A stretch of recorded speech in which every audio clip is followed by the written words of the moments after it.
विकासपुरी नाम के गांव में साहिल अपना मटन कढ़ी का ठेला लगाया करता था। उसका मटन कढ़ी इतना लजीज और स्वादिष्ट था कि पूरे गांव में उसकी चर्चा होती थी। लोग कहते थे। इसी दौरान रिहान चलता चलता साहिल के ठेले पर पहुंचा। अरे साहिल भाई, आज तो दूर से ही खुशबू ने मेरे कदम रोक दिए।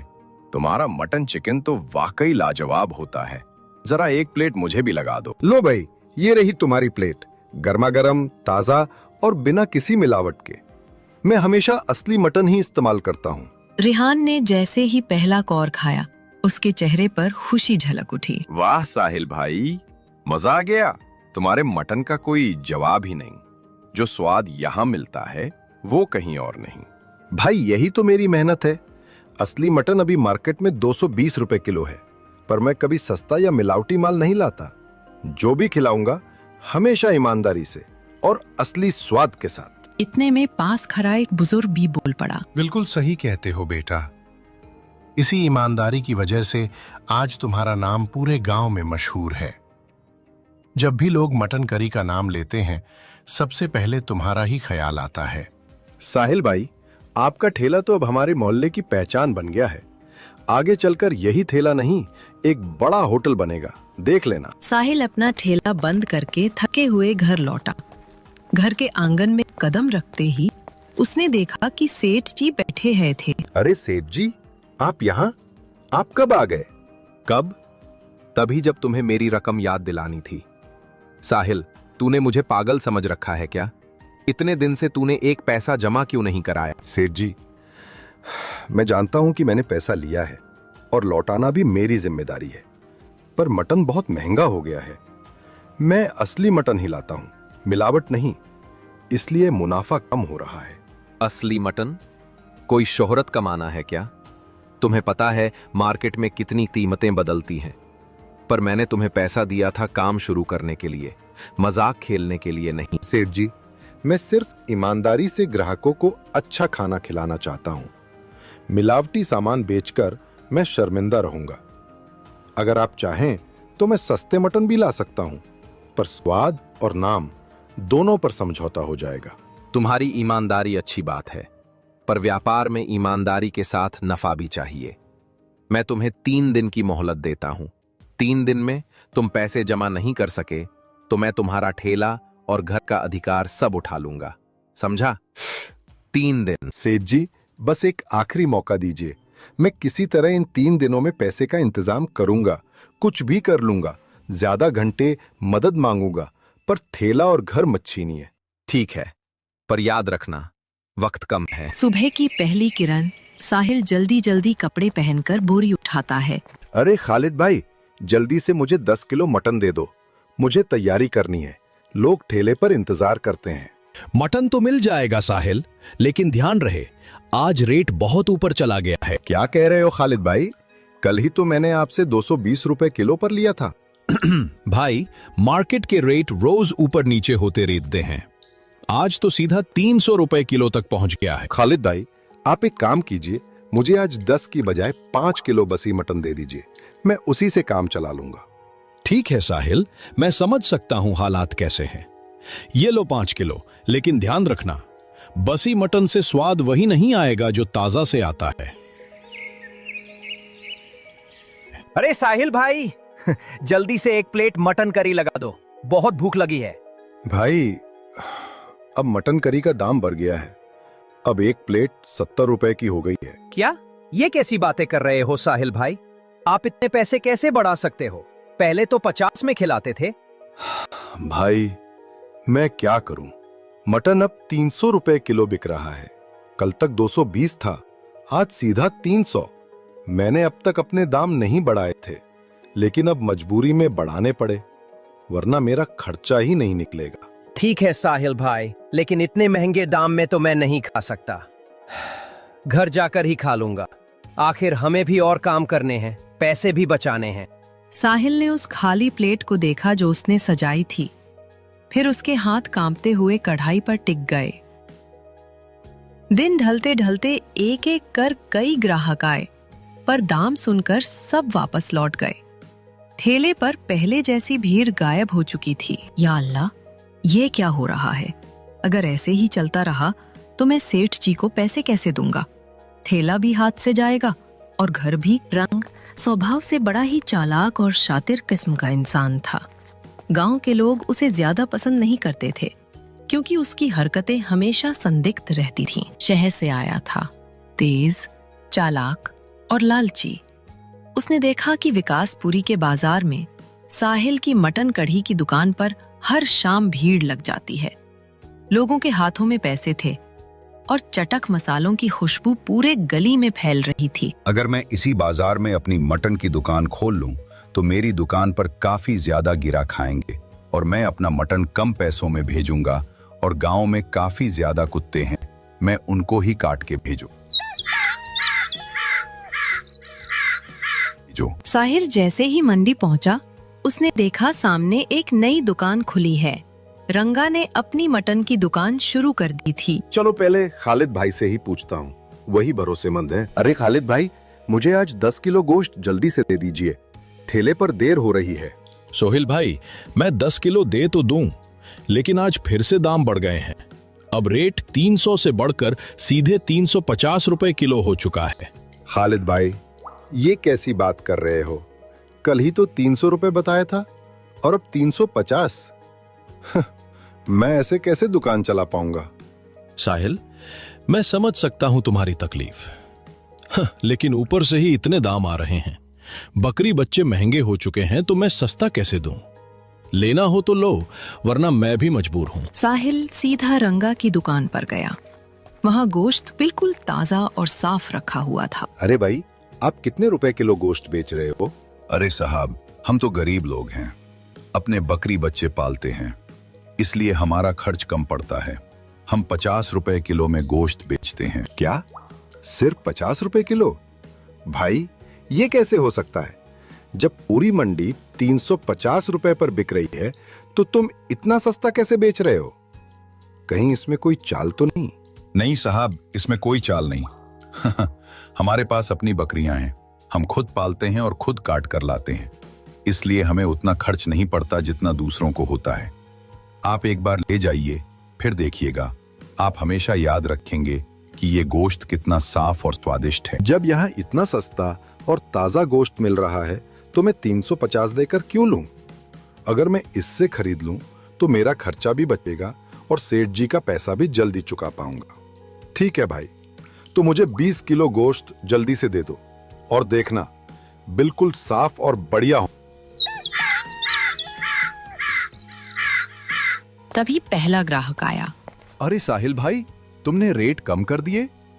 कल तक तो प्लेट 70 रुपए थी और अब अचानक 20 रुपए, ये कैसी बात है? हाँ भाई, सही सुना आपने, मैंने दाम कम कर दिए हैं।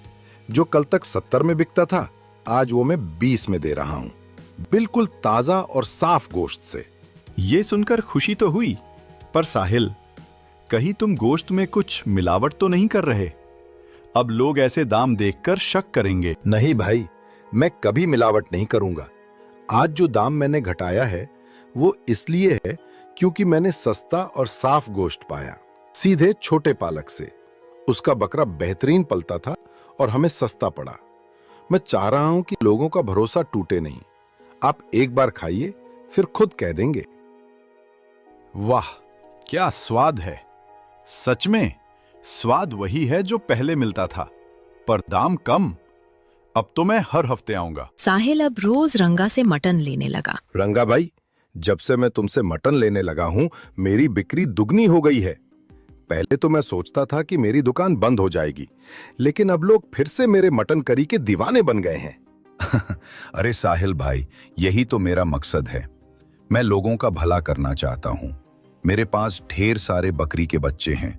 सोचता हूँ क्यों न सबको सस्ते दाम पर असली गोश्त खिलाऊं।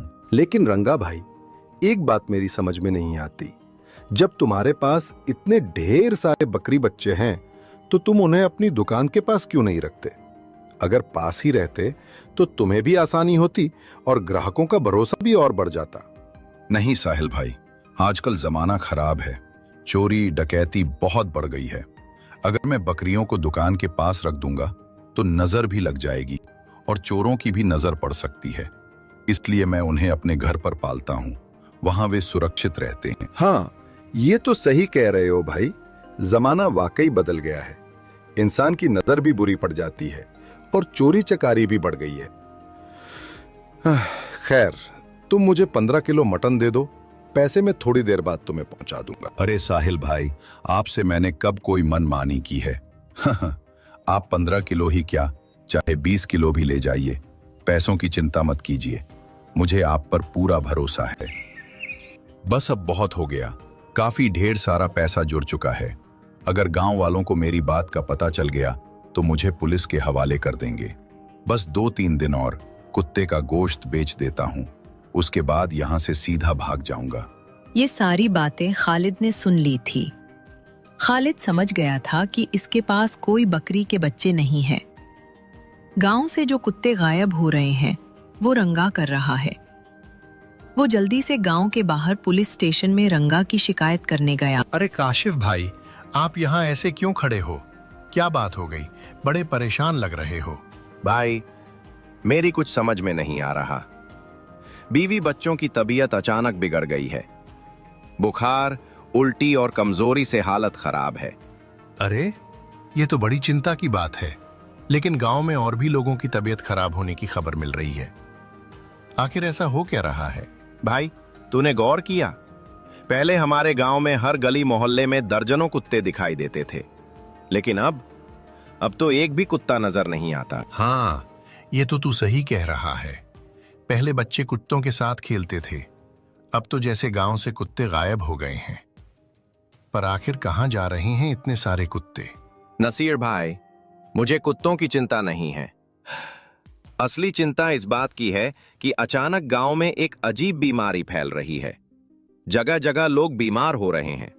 मुझे लगता है कि इसकी जड़ कहीं और है। मुझे शक है कि ये सब साहिल की मटन करी से जुड़ा है। देखो ना, बाकी बाजार में मटन 350 रुपए किलो बिक रहा है और वो सिर्फ 30 रुपए प्लेट मटन करी बेच रहा है। इतना सस्ता कैसे बेच सकता है? कुछ तो गड़बड़ है भाई। क्या तुम्हारा मतलब है कि वो गोश्त में मिलावट कर रहा है? साहिल अपने ठेले पर मटन करी बेच रहा था। तभी मुखिया जी 2-3 गांव वाले लेकर उसके पास पहुंचे। अरे साहिल, ये क्या सुन रहे हैं हम? तेरा खाना खाकर गांव में कई लोग बीमार हो गए हैं। औरतें, बच्चे, बूढ़े, सबकी तबीयत बिगड़ रही है। साफ साफ बता, तू गोश्त में क्या मिला रहा है?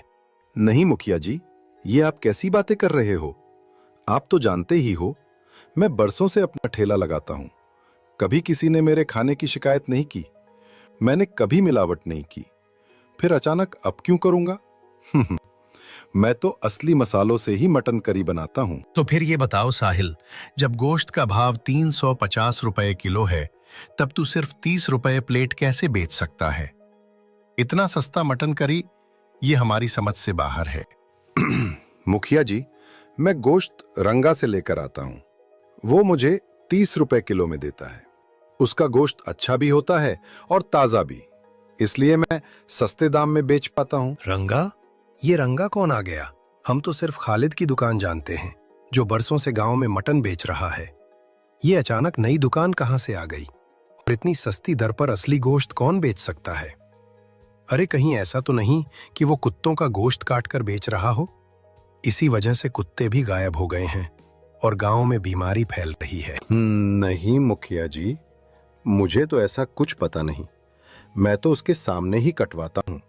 गोश्त देखकर मुझे सब ठीक लगता था, कभी शक ही नहीं किया। साहिल, अगर तूने जानबूझकर गांव वालों को गंदा गोश्त खिलाया है तो याद रख, ये बहुत बड़ा गुनाह है। और अगर तू मासूम है तो असलियत साबित करनी पड़ेगी। और ठीक है, अभी पंचायत बुलाते हैं, रंगा को भी बुलाया जाएगा और सच सामने आएगा कि ये गोश्त असली बकरे का है या कुत्तों का।